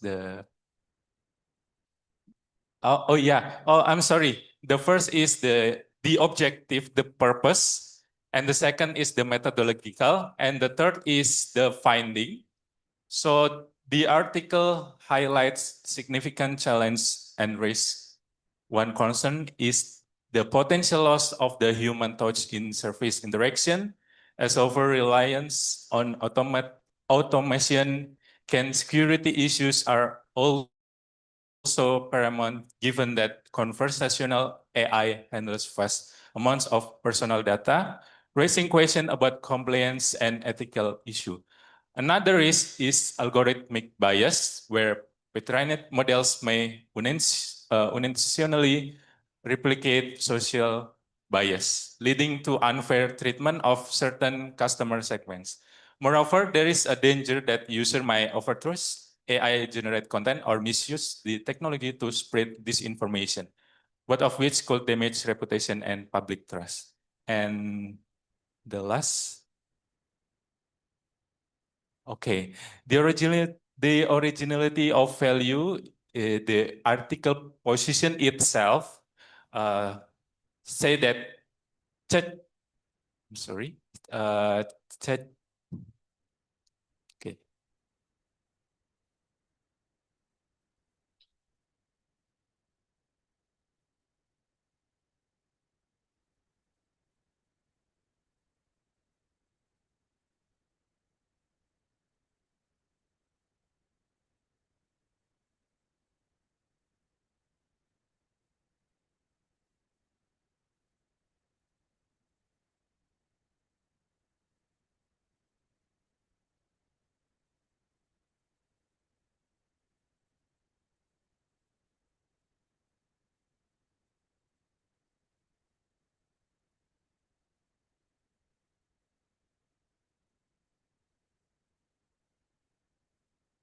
Oh.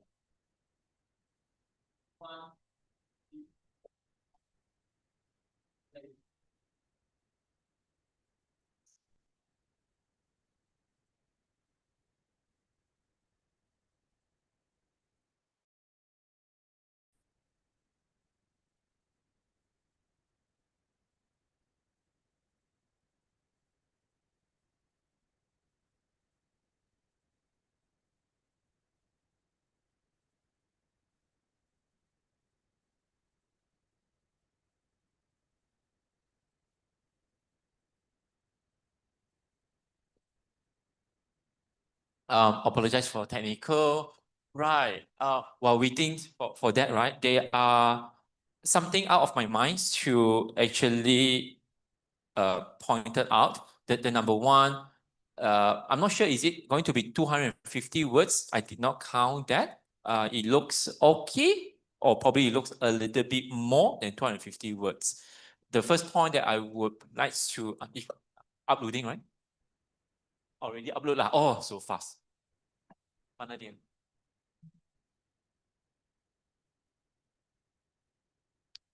Sorry, which one? Isman. Okay, all right.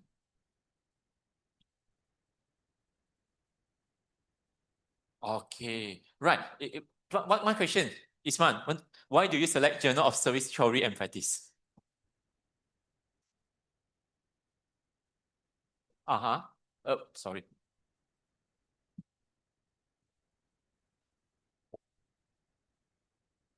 So why I choose this article on Yeah. the Journal of Service Theory Practice because I find some keywords that relate and refers to service and practice, Okay. like in the article itself. Okay.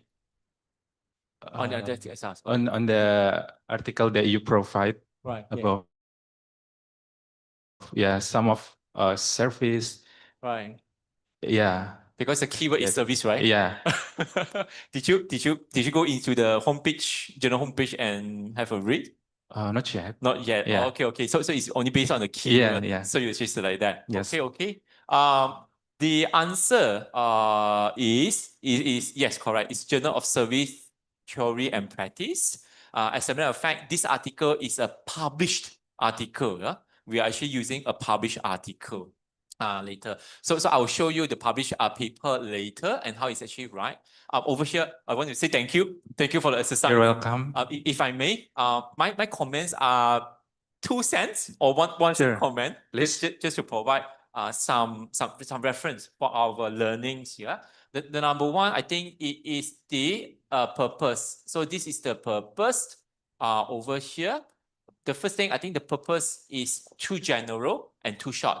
Okay. Most of the time, we will need to highlight why, is there any gap or any, we are not talking about background story. Do not write any background story in purpose. Go to a direct, what is it research is focusing about. Okay. If it's example, I think the purpose, according to Extended Abstract, it is focusing on the 5 category. I don't remember all the 5 names, but normally we would write that, the category itself. So that would be good. This is rather too short as a purpose and a little bit too general. It basically repeating. If you have a title in that similar way, it seems to be repeating the title as well. So just a good comment to it. Normally, we do not need to put too much words on purpose. Okay. It depends in social science. I would advise somewhere between about 2 sentences long. That would be good enough. The second, this is good. For the method itself, this is well written. It is an expert driven perspective. It's drawn insight from 11, right? Yes. 11 specialists alongside with the comprehensive review. This is good. This is well done. I just want to add on, not corrections. I just want to add on for social sciences. If you are writing methods, if you are using any framework, theory, or software example, so please do mention that as well. It's not mandatory. If it's for me as a reviewer, I would prefer that in the abstract. That will actually give me an idea how the research is being conducted or what theory or framework that is actually being used or discussed. So that will be good. If you have it, it will be good to include. I'll give an example. Some journal may accept a qualitative. Some journal does not accept quali, right? Some journal may accept PLS, SEM. Yeah. Some may not accept PLS, SEM because too much already. So if this journal, if JSTP, Journal of Service Theory and Practice, I call it JSTP. If JSTP accept PLS, and I mentioned that in the method itself, being an editor, then there is a tendency to read more. But if JSTP does not accept PLS, then that would give a very good answer that will just quickly reject it. So if you have the theory or any methods alongside on here, or even the use of the software or the systems, you may mention that over here. The findings. The findings is good. In fact, this is one of the longest finding I've seen so far. I think there are a lot of explanations being done. At least 4 points that you mentioned, 3 or 4 points that you mentioned over here. This is good. Nothing wrong. It's just that cautious word. Abstract, we only have 250 words.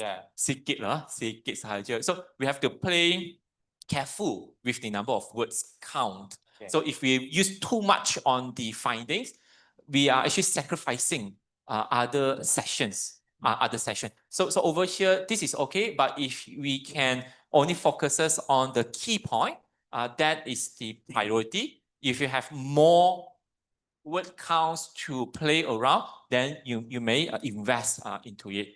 I would also suggest if you have more word counts, probably you also want to consider to include the implication ataupun limitation.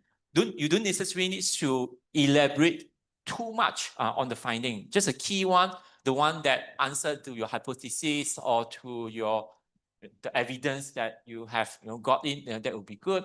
In conclusion, this is good. This is to show that ChatGPT is a transformative force in the service management. It provides clear strategic directions for future research, provides solid foundation for both scholar and practitioner as well. So this actually shows that nothing more, right? No. Yeah. This is okay.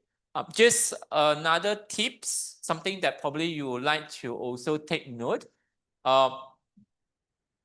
Journals journals looks at theoretical gap. We wanted to see any theoretical contributions that made in this particular paper. However, a lot of journals are also moving into practical gap or practical contribution. Yes, this is good. This is a good study to talk about theory, the theory itself. It would be even better if the originality or the value research can enhance the hotel service industry. Contohlah, I simply say, hotel service industry or whatever service industry that they are in here, in which it can be probably adopt or probably to enhance that. So if there is 1 or 2 line to link it to contributions on the community, on the practitioners, that would be something that editors would keen to read more, keen to actually read more, just to give you an idea. For me, if I'm reviewing article, that is a catchword for me, and then I will read the discussion. If I see that, normally I will go to the discussion, go down to discussions, and I'll read more into it. If it's no, then I'll just jump into introduction most of the time. So thank you. My pleasure. Anything you want to add on? No. No. Yeah. Okay. Thank you. Isman. Yes, Isman. Isman, for the exercise. Thank you. Any second volunteer? Second or last volunteer before we end the session? Volunteer? MC? Ada tak? Tak ada, then I kena mini, mu, and choose. Choose? Do you want to give it a try? Choose. Okay. Thank you. This is one of the good one.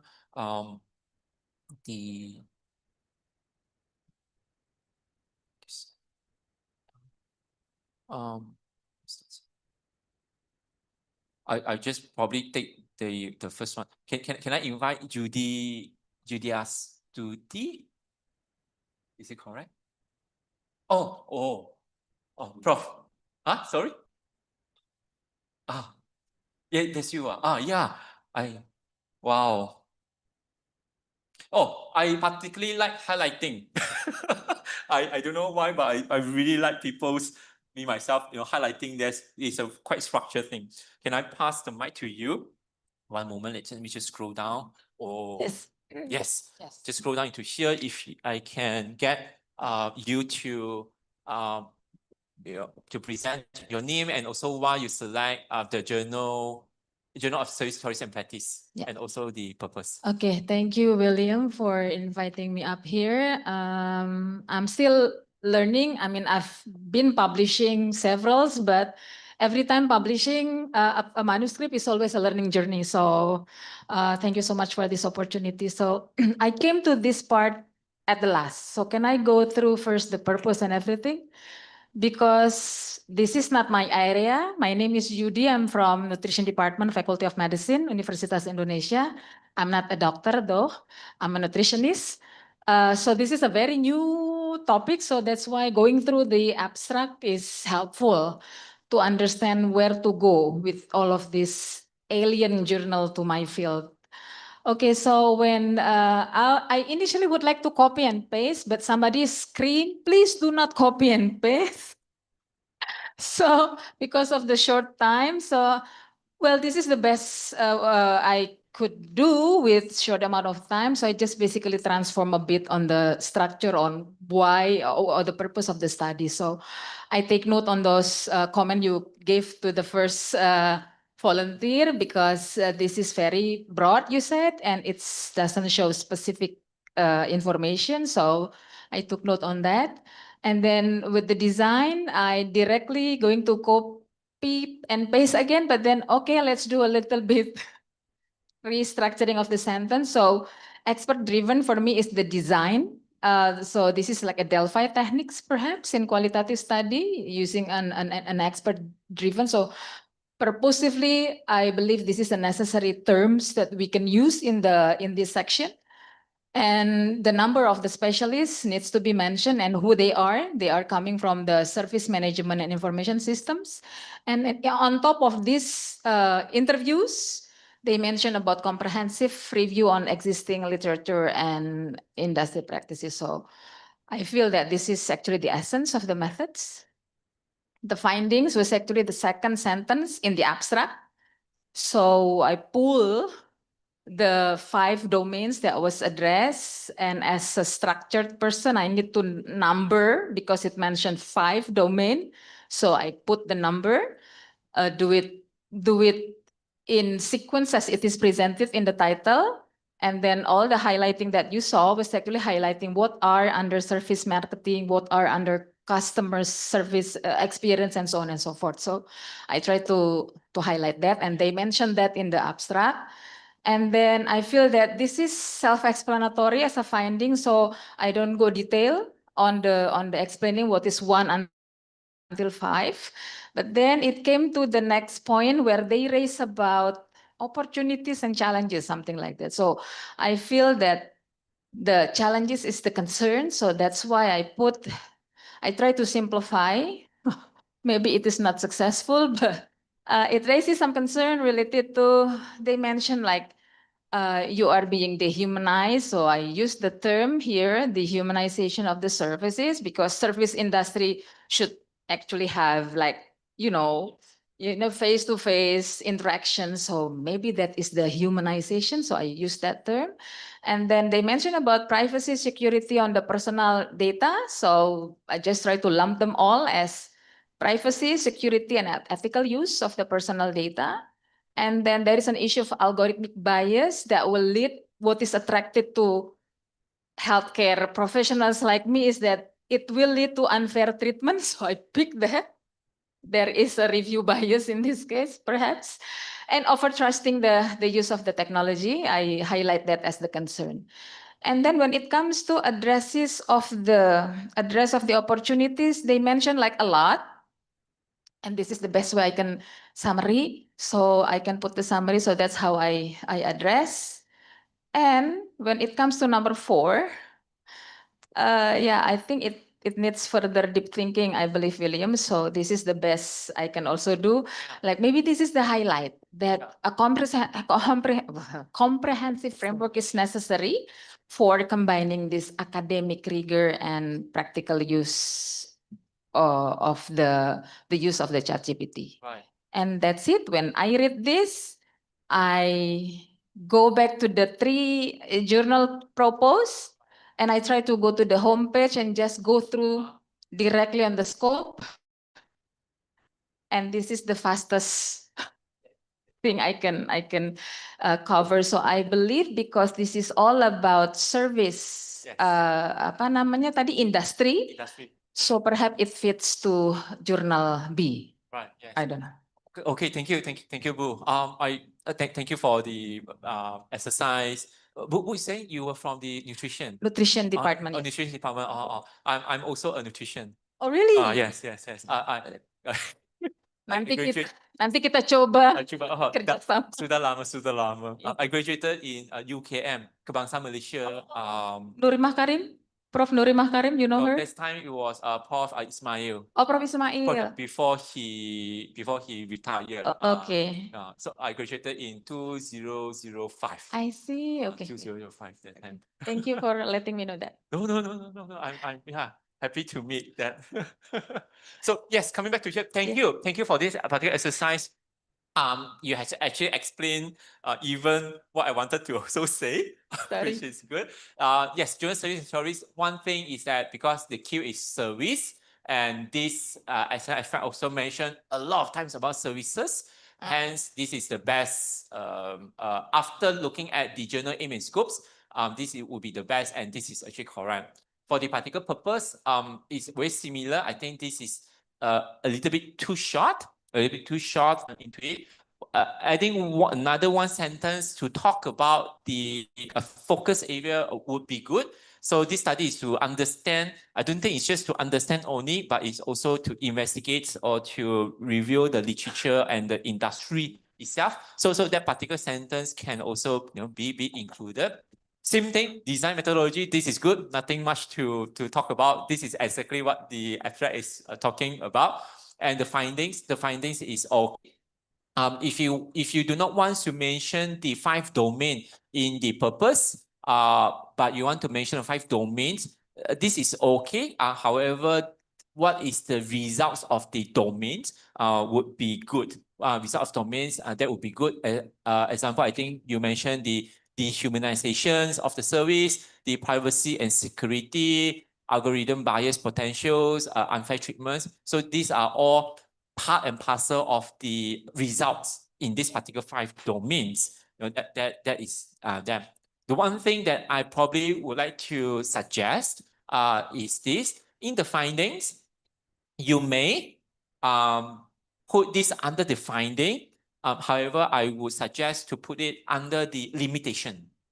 Under the limitations. So this study is also addressed to future mindset, to use ChatGPT more responsibly, effectively, which includes governance in implementations and user design. If the result shows that this is, if this is a part of the result and finding, then okay. But if this is suggestions for future research purposes, it would be better not to put in the findings because it's misleading. It will be best to put it under the optional, either under the limitations or under the implications.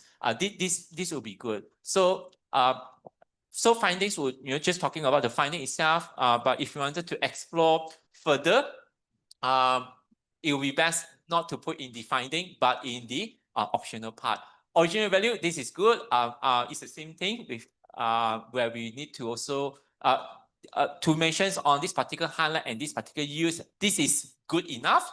However, to strengthen the abstract, what do we want to do with abstract is that we want editors or reviewer to be attracted to it. Yes, the research is important. We all know that, but we also want it to be published. We also want it to publish. To be published, we need to attract the attention, of the editors or the reviewer. So the value of this particular research is not just for theoretical aspect, but what are the contributions that this research can fill in the gap more. So that would be something for us to also look into it. Thank you, Bu.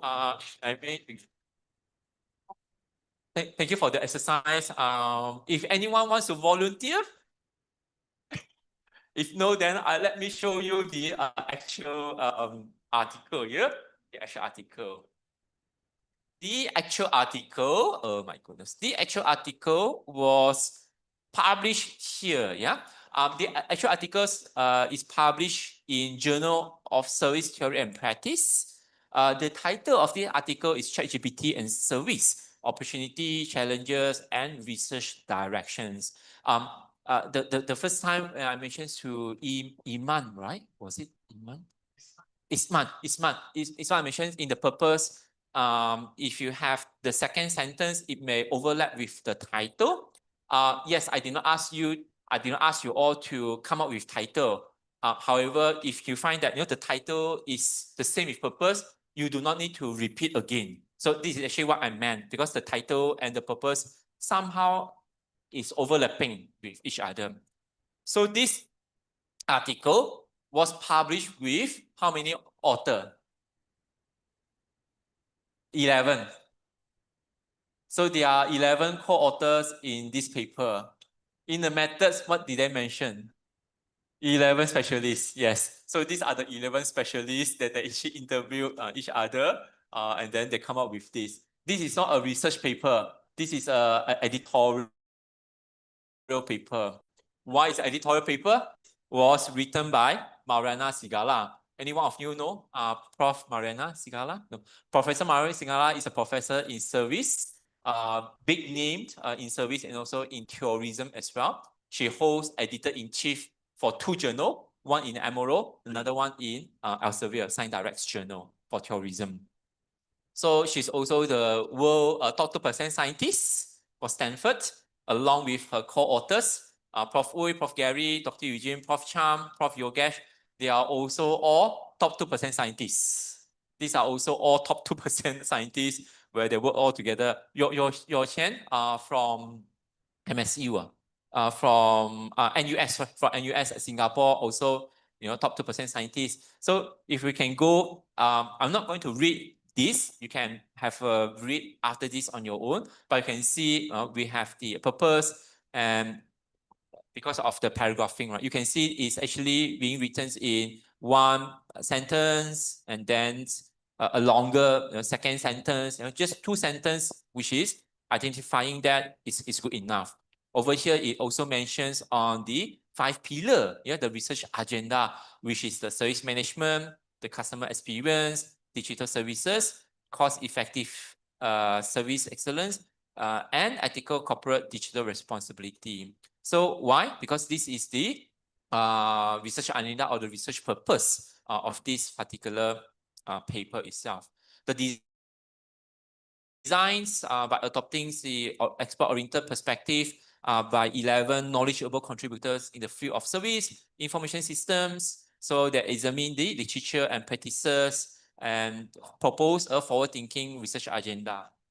The findings, you can see, not too heavy, not too long. I remember it's only 2 sentences long. So 1 sentence and also 2 sentences. So you can see most of it is only 2 sentences long. And also the originality. Now, in some social science, I think science also can use. There are some keywords that people like to read. Example, to the author, best knowledge. Groundbreaking. Apa tu? Groundbreaking investigation, groundbreaking investigation or research. So first in the research itself. So this basically demonstrates that this is a first research or a first paper that investigates that particular gap. So how do we tell our readers? How do we tell the journal editor this is the first of the kind? By using this particular keyword here to the best knowledge of the author. This is the first that discuss, investigate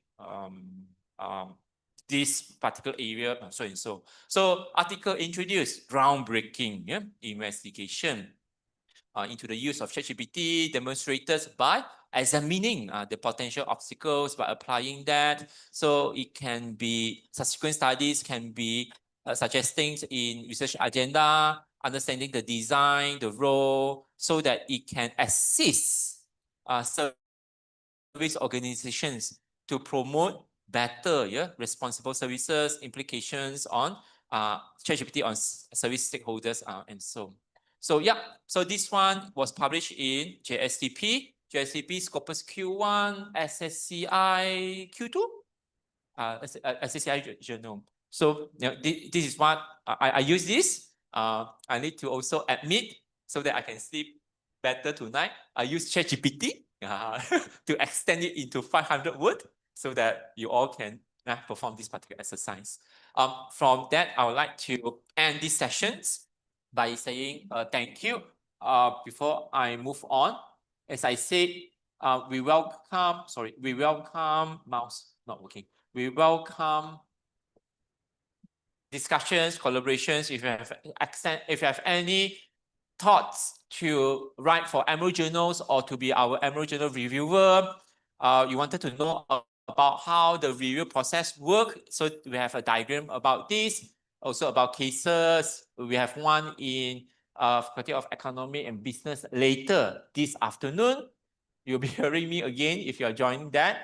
Welcome any questions. Before we end, I also have include my email address and my email address and my WhatsApp number, email address and also WhatsApp number. So you may connect with me over here.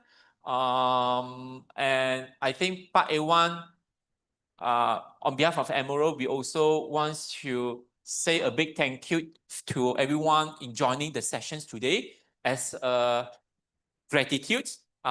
If you can scan this, after you scan and fill in your name, your email address, and some particulars, you can ignore the second page. There's only the feedback. So once you have entered the name and email address, once you submit that, within 1 to 2 minutes times, you shall receive an email from Emerald by saying thank you in attending this, and also the certificate of attendance. In IT, I'm actually using Microsoft Power Automate.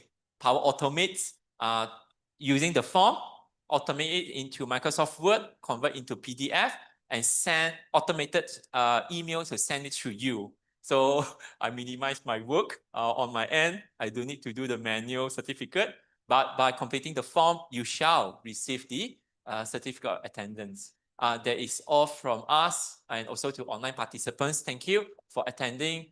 If there's any questions, feel free to ask. If there's any collaborations or future opportunity, please do drop us an email or WhatsApp. If there's any mistakes or lacking from our team, over here we would say, sorry for any that may be. And that's basically all. There's no questions, then I'll pass it to part 1. So yeah, basically that's all from us. Yes. This is the only group when I say thank you or still sitting. Which is good. I love to talk more. So you want to ask question or you want to yes. No, at all. Thank you very much for this opportunity. My name is Farina. I'm from Urban and Regional Planning. So I want to ask about maybe a few about the future academic publishing in the next 5 or 10 years in terms of originality and novelty, because of AI nowadays, as we know, is very challenging for us as an author, maybe for you too. So how can we face it? Thank you very much. Thank you. Thank you for the future asking question. Appreciate that. There are a lot of opinions revolving around these questions.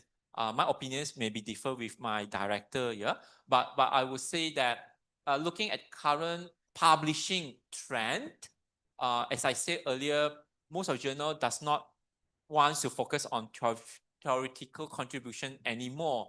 They want to look into more practical contributions, more into how can this help the community, the industry, the practitioners, and so. And nowadays, we all know every journals also align their focus with UN SDG goal. I think we all know that, right? So like this journal probably aligning with SDG goal number 6, simply lah, SDG goal number 4, SDG goal number 17, so and so, so and so. So what could be the future? In my opinion, I would think that the research paper landscapes is still the same, where it's still very much on the theoretical contribution aspect, but more and more awareness will be given to the practitioners or to the industry contributions. How can this apply in the hotel line or in the nutrition science?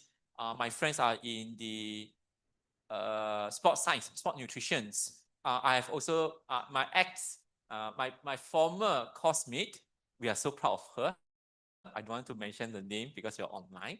She is the nutritionist to Dato Lee Chong Wei.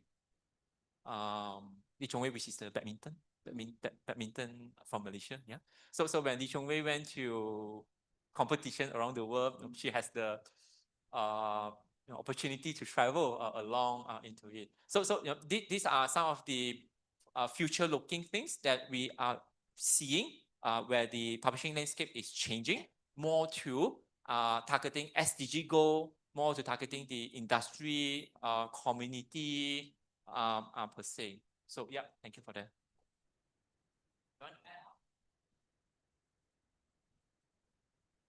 I mean, to summarize that, right, it's all about real impact when you think about it. Okay, because in the Asian kind of environment, we are still very used to the impact, the rankings as the criteria for publications, right? I think for the whole scholarly research landscape globally have actually moved on and above the impact factors and the rankings. It's all about real impact, like what William have mentioned. How does your piece of research link theory to practice? That's one thing. Second thing is, what is the real impact of your research? Is it going to change a political policy? Is it going to change a behavior, socioeconomics, and things like that? So that's why the whole research landscape in this couple of years have actually changed from overly reliance on citations over to real impact. That's why we encourage all researchers to think about this before you even start to do your research, right? Think about it. Why have you started, or why do you want to think to do this piece of research? There must be an issue, a challenge, or a problem that you have actually identified that you want to solve, right? So start from there and you will get your impact. And to tell you, a lot of the kind of high rank institutions, they have already started to set up their kind of real impact department to look into this. Okay, so that is one of the major changes that we see in terms of the whole scholarly publishing changes in the landscape, I would say. Yeah. Hope that have changed, answered your questions. I think in terms of the technology and AI influence, nobody can answer the questions today because whatever policies and guidance that were shared this morning, right, will change next week if the changes happen because it is changing so rapidly, right? The only answer to that is just embrace the technology, use it ethically, right? Follow the guidelines. Yeah, so try to stay away from retractions and also the issues that it might bring unnecessary attentions for your kind of output in that. Yeah.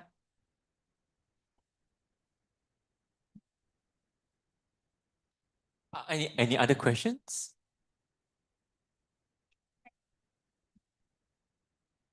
No. If that's the case, then I would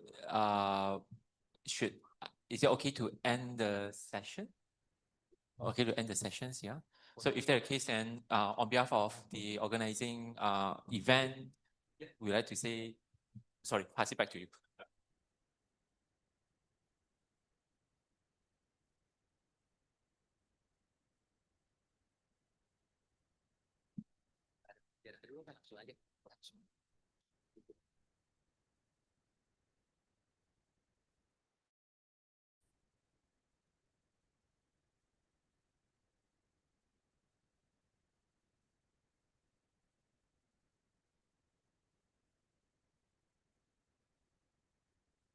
Okay, so we have reached the end of today's training session.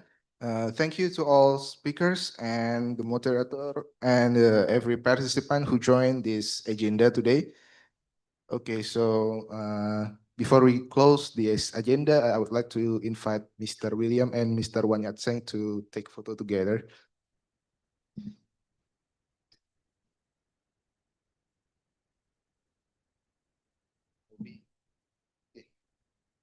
Yeah.